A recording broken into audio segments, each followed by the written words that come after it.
A frost is coming, a frost is coming. So here are 6 ways that you can protect your veggies and fruit trees from frost and extend your season deep into the fall and get a jump start next spring. For many of us, a frost is inevitable. At some point in the season, a first frost is gonna roll along and it's gonna say, bye-bye, veggie garden. It's not gonna care, and all of our tender plants are gonna be gone for the season.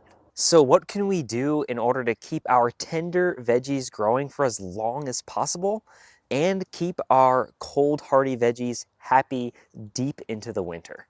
And the first thing that I like to do is use a frost cloth. It's very simple. I'll put a link down in the description to the one that I love to use. But even if you don't have frost cloths on hand, you can use something like an old bed sheet or a tablecloth. Shoot, I got this one for Easter that I'm not going to be using for obviously a few months. So why not make good use out of it in the garden? And all you have to do is lay this blanket or this frost cloth on top of your plants. And all this does is provide a layer of protection between the air and the plant itself.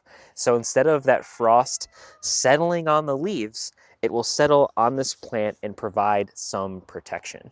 So this is a great thing to do if you have completely forgotten, which I have done in the past. I remember looking at the weather, upcoming weather for the week or the next day, or getting a frost warning and be like, I totally forgot. It completely slipped my mind, and we're human, right? We all make mistakes. So if that's you, this is a great first option to have on hand and get your plants protected. But as those deeper frosts come along, we want to add another layer of protection. My second layer of protection is basically making miniature greenhouses all throughout my garden. And you can see I've got hoops on this raised bed right here ready to go because I know once those deeper frosts and harder frosts arrive, I want to start using something like a thick layer of transparent or translucent plastic. We're going to create miniature greenhouses on every single one of our raised beds that we want to preserve, and that can't withstand a hard frost. So I have created videos in the past on exactly how I make my hoops for my raised beds, and I'll make sure I put a link to that video in the description below. But once we get to this point, you could just go to the big box store like Lowe's or Home Depot and grab yourself some plastic. And this is a 5 mil plastic. If you live in an area that receives an even harder frost, you can get a thicker plastic like a 7 mil or a 10 mil. Just know it gets a little bit more expensive, but it's not unaffordable. And this is such a great way in order to protect your plants for the long term. Because what we could do, and I'm not quite there yet here in Virginia Zone 7B, we could just lay this over our hoops here, hold them down with some bricks or some wood, whatever you've got on hand, and it will literally create a miniature greenhouse, which is going to increase the overall temperature inside of this raised bed and keep it warmer even as those nights get extremely cold. Another strategy to add additional zones onto your area, like we're talking, you can add at least 2 hardiness zones onto your specific area's hardiness zone. So we can go from like a zone 5 to a zone 7 just by adding a couple layers of plastic. But the key here is to add an air gap. So let's say we set up our first row of hoops and we put our plastic on top. What we want to do is make an additional barrier of hoops, set up a second row of hoops over that has a decent air gap in it, and put another layer of plastic on there. What that's going to do is add a layer of insulation. Air is a great insulator, and it will keep it even more protected and be able to withstand even deeper frosts.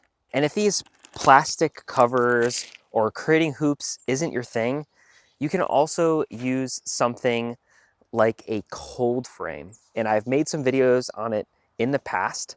You basically create this small structure, and I created it out of leftover wood that I just had lying around my property and some polycarbonate panels that I had used to make my greenhouse. And basically you just create a short angle on it in order to maximize the sun exposure that's coming into your miniature greenhouse, and basically set that on top or over your plants, and it will keep them protected from harder frosts. So there are tons of great DIY options that you can apply in your garden in order to extend your season deep into the fall. And you can also use these strategies to add weeks onto your growing season in the spring. My third option is to utilize a greenhouse. I built this one from scratch, I believe back in 2020, and it has done wonders for me in regards to extending my season. Just walking out of there, it's easily 15 to 20 degrees warmer inside of the greenhouse at any point in the year.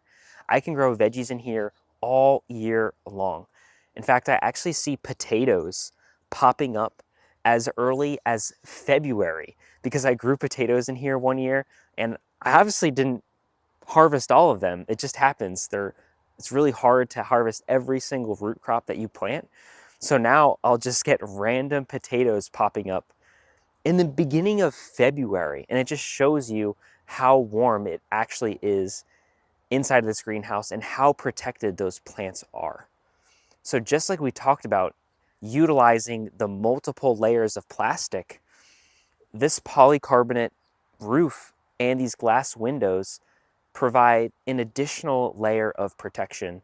There's basically zero hard frosts that are occurring inside of my greenhouse, which means that I can pretty much grow any cold hardy plant like brassicas, so cauliflower, broccoli, kale, cabbages, pretty much any root crop like beets, carrots. And I can even really push the limits with putting some of my hardier fruit trees in here that I grow in pots. So if you've got the space and you love to build, or you've got a budget to buy a greenhouse, having one on your property if you are a full-blown gardener is a fantastic investment. Not to mention that you could heat it if you wanted to. I choose not to because I don't want to spend additional money to heat my greenhouse, but also I just don't want to waste energy heating it. And there are some ways that we can heat the greenhouse naturally in order to push through the winter, which I want to talk about next. My fourth tip to extend your growing season, and this really is multiple tips under a broader topic, which is creating microclimates. Creating a microclimate is basically like adding a zone or multiple zones to your current area, and this can be done using a variety of strategies. One of the easiest things that you can do is put a garden bed next to a structure or plant a tree next to a structure. Ideally, an area of the structure that's going to receive full sun throughout the day. Because even though we try to create our homes, make them pretty efficient and retain heat, they're still going to throw off some heat over the night as the temperatures drop. That's just how heat transfer works. So even coming feet off of my property, I never see frost within 2 to 3 feet of my property line because we have our foundation, we have the main structure of the house, which we're continuing to heat throughout the winter. So you can easily add 5 degrees multiple feet off of your house, which is basically adding an additional zone to wherever you're growing. But don't rule out planting something like a fig tree or some cold hardy citrus, or even planting a garden bed right up against your main structure and planting some cold hardy plants there that can withstand a little bit of frost. I think you're going to be really surprised just how effective this strategy can be. Now, when you're using these microclimate strategies, don't use just one, especially if you want to really push the limits of your season. Use them all. So the second one that I'm going to talk about is utilizing water or thermal masses. What you can do is take something like this rain barrel right here, which is currently full of water. And if you want to have something that works even better, use a darker container like a trash can. Fill this up with water and put it inside a greenhouse or put it up next to your house.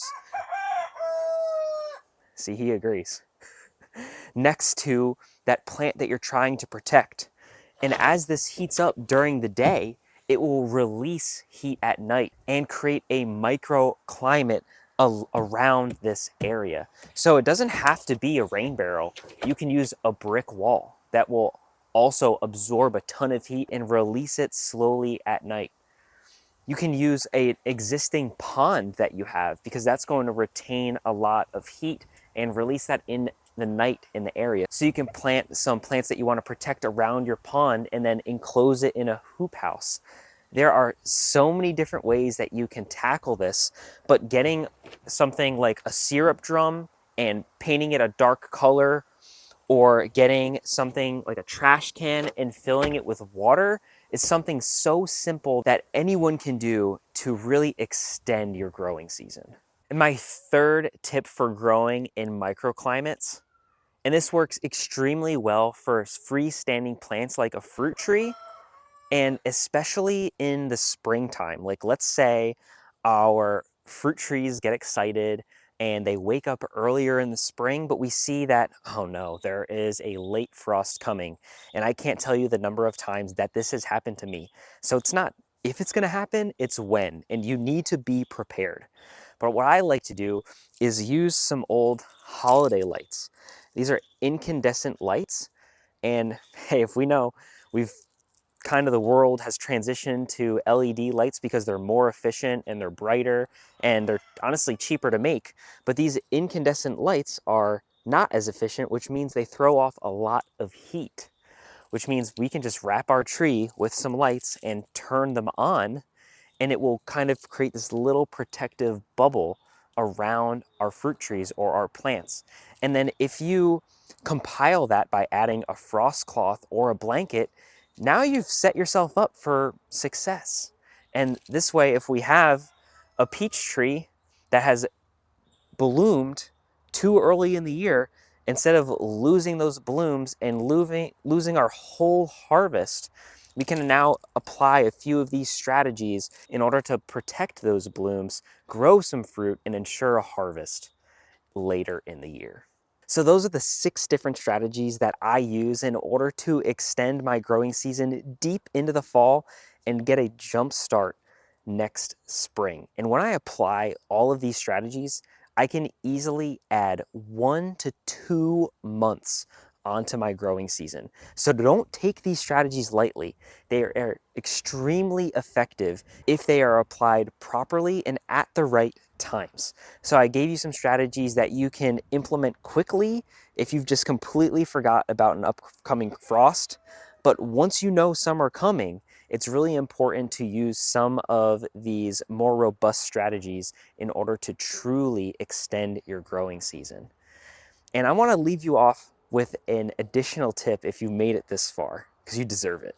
And you've probably heard me mention it a few times, and that is planting frost-tolerant plants. So make sure that you are incorporating these in your garden because they can make a huge difference. I have a variety of plants. I mean, you could see how lush and green my garden is.